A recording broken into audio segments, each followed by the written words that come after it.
de chuí bacharda, sfáilteisteach ríist inniu ag na fís an Ceardaíochta. Inniu cos le ngéad tá muid a plé le an cháisc.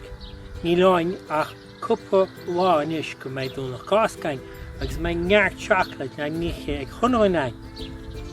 Ach cantar seaclaidí, ní muid a gáil ó seaclaidí an inniu ach tá muid gáil cinná Maisiúchán uimhe a dhéanamh as pasta agus písa go fápar nó go chárta.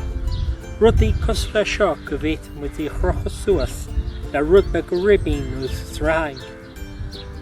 As ngíli seo ach pasta as písa chárta.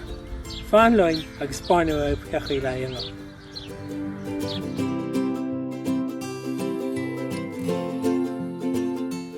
Leis is tionscadal seo dhéanamh tastó na hábhar seo web.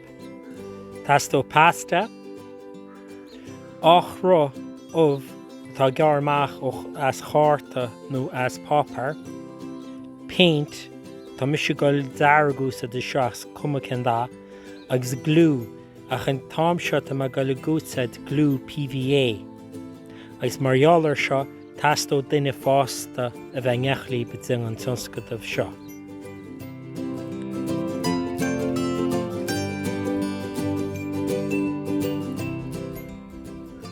Chéad chéin, chuir an pasta isteach sa baint mar seo agus iompá thárta anas go mbeidh nóin paint ar a pasta agus fág síosa le trúmó.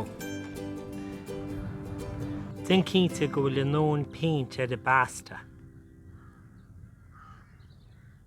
Is fág sin le trúmó. Tóca sé thart ar den nómad sula mbeidh an paint teirm stói nó beidir níos fuide.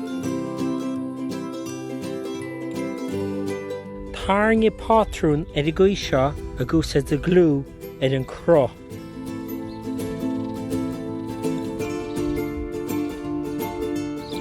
Nó tar sé déanta breanó sé ar a gcuid seo. Inis is féidir pasta a chud síos ar an glú.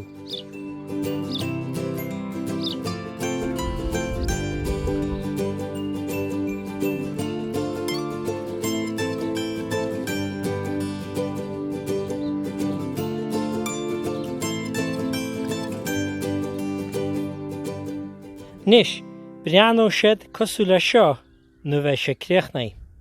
Ní gá an pátrún céanna a leannacht is atá dinta amsar seo is cumacin pátrún. Mai cinn trip tá an glú bán faoi láid ach nó siomós an glú ní bheith dá bit air. Inis sin an tionscadal críochnaí agaí, beannach na Cásca oraí go léir. Slán go fór.